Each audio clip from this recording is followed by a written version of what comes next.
Hey guys, it's me again. I wanted to make a video to show you guys how to set up custom reports because we are pulling the same reports over and over again and submitting these reports.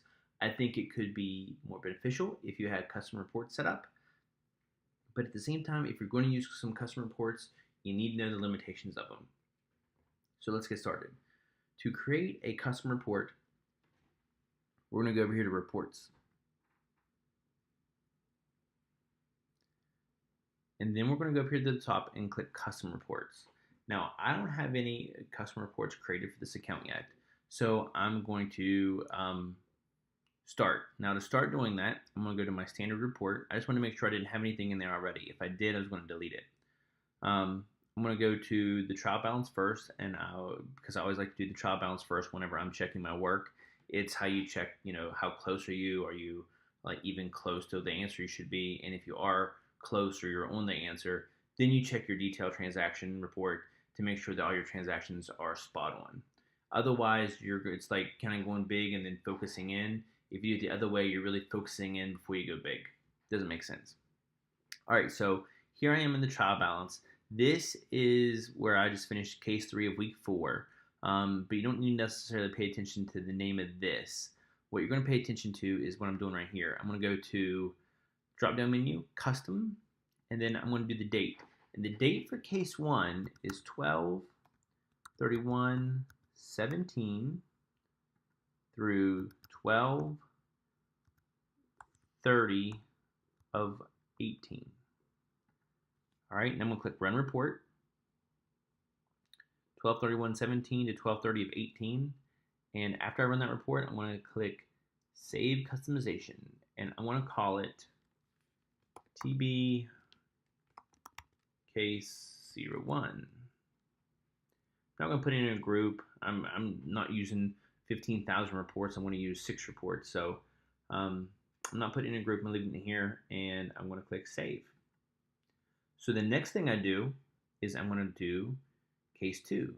Case 2, the only thing I need to change is this last date on the year from 17 to 18. And then here from 18 to 19.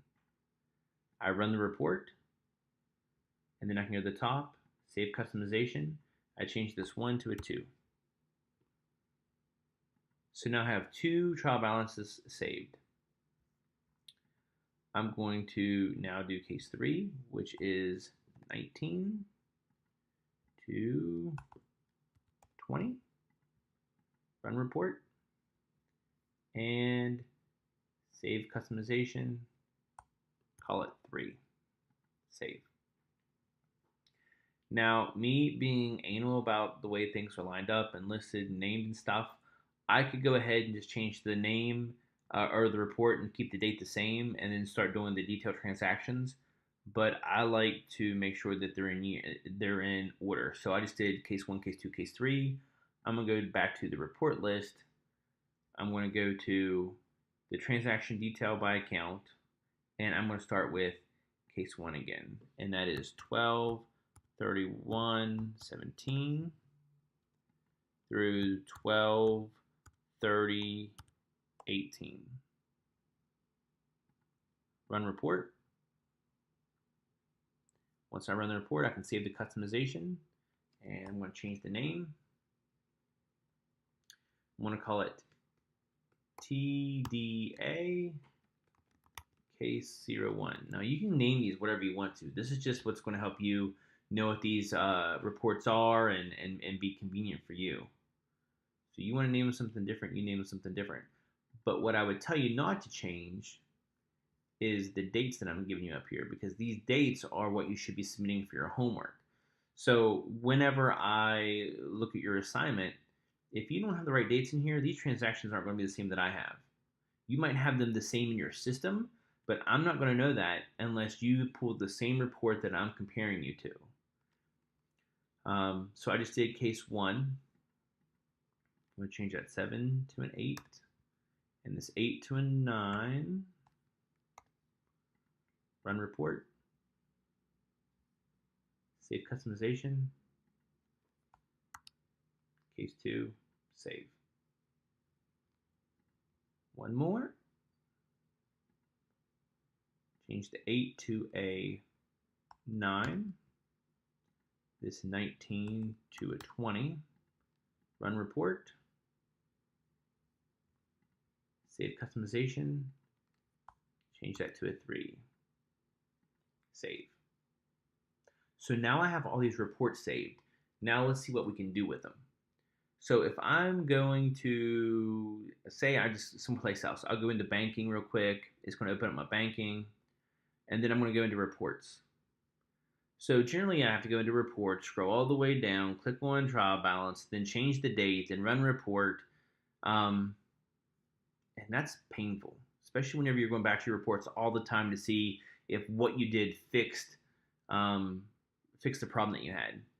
So now you just go to reports, custom reports, and even after you leave it here and you go back, you should be able to go right back to reports, and it should automatically go to custom reports. Yep.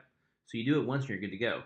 So your own custom reports right here, and you have trial balance for case 1, 2, and 3, and the transaction detail by account for case 1, 2, and 3. See how I said that they're all in order? Like that. It just makes it nice and neat and clean. So if I'm doing case 3 or case 1, say, for any week, it could be week 3, week 4, week 5, week 6. You could be in the accounting program and be doing accounting 102, and it could be week 5 of accounting 102. These are going to work for everything once you set them up for all the cases, case 1, case 2, and case 3 for every week. So if you want to look at the trial balance and say, man, am I close? Is my balance right? You click on this right here. It opens up the report. You don't have to do anything up at the top. It's already open for you. And if it's right, you're ready to click here, export as PDF, save it to your desktop, and then upload it. Makes you 10 times faster. Saves a ton of steps. So let's look at another one. So I just did, this is technically case 1 that I'm looking at. Say I want to look at case 2. Go to reports. It's already set up to show me the custom reports. I want to see the detailed transactions for case 2. I click on that. No more changing the dates back and forth. It automatically brings me to where I should be. So all of these should match, all of yours for this should match mine. As far as all the transactions inside of here goes, which is great. Now, the downside to setting up custom reporting is that if I go, and I'm going to show you this one for an example for reports, and I'm going to look at a trial balance for case 2. I'm looking for case 2, and I see these balances. Now, these balances show me, a trial balance is showing me everything that happened from the very beginning of time, clear up to December 30th, 2019.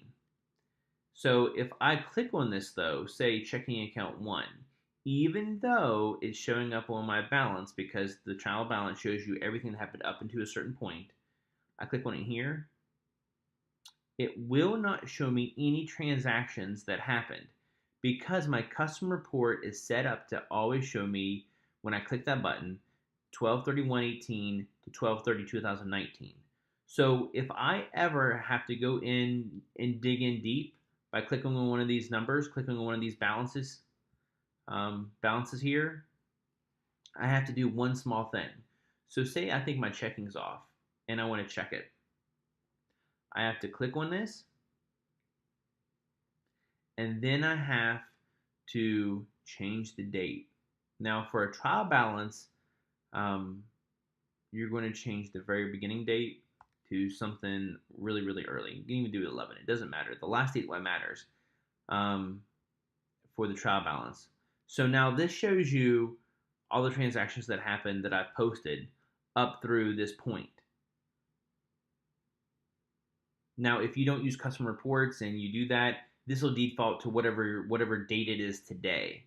So depending if you're working on the future, technically in the future on case 3, then none of it would show up because today's date would be the default date for here. So just some things to keep in mind whenever you're going back through and you're looking at your reporting and you're trying to find mistakes. Anytime that you're going to use custom reporting and you're going to dive deep, whenever you start diving deep, this date range will limit what you see. And sometimes you want that, 100%. Sometimes you want that. In a trial balance, normally you don't want that. In the transaction detail by account, normally you just want to see exactly what happened during that case. The only time you want to see what happened maybe outside of that date range for that case is if you think you inputted the wrong date for something. So, sometimes you might be creating a deposit and you might have forgot to put 2020 in there and you put just today's date. Well, then it's going to show up for case 2 and not for case 3 because today's date is 2018, which would fall into um, case 2. Actually, technically, it would fall into case 3 or case 1 because it's not December yet. So keep that in mind. Anytime you're going in deep, you want to widen these up sometimes. Sometimes you want to narrow them. It depends on what you're looking for. Know what you're looking for. What else can I say about custom reporting? It's up to you whether you set it up or not. I think it's really beneficial because I don't like changing these dates every time I log in. I go in and out of these reports for myself when I'm creating them all the time to say, hey, how's my transactions looking? Do I have anything that looks funny and stuff like that? And I compare your guys' accounts to mine a lot of the times. So if I'm comparing them back and forth, I'm switching in and out of my accounts left and right. So I like to have those quick buttons under reports that I can just click. So these are the 6 reports that I'll turn in every week for my assignments.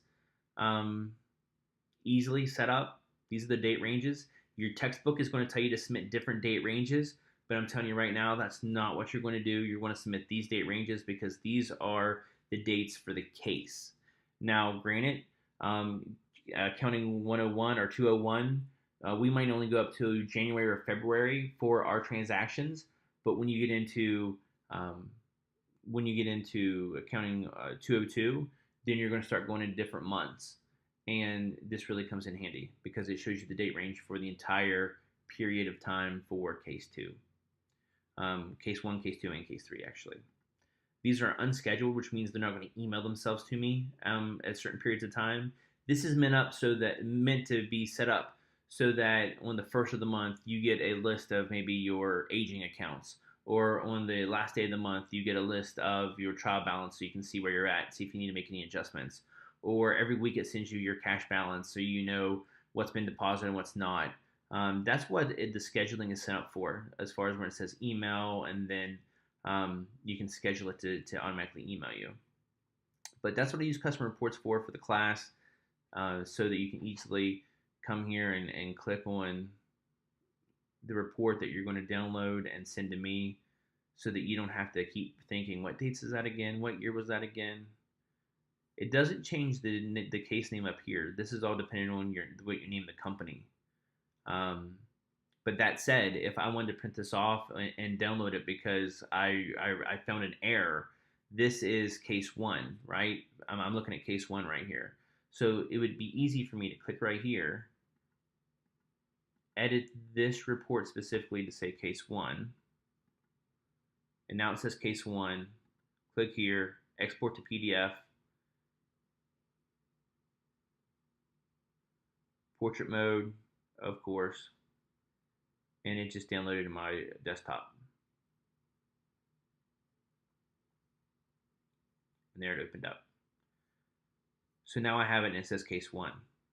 So that's if you need to go back and you need to fix something, you can easily change it right here on the report. Now, having said that, if I go back to reports, and go back to, it was case 1. This still says case 3 again. It did not save, and it won't save. All right, guys, I think that's about it. Just wanted to show you how you could save some time and be a little bit more efficient. If you have any questions, reach out to me. Thanks.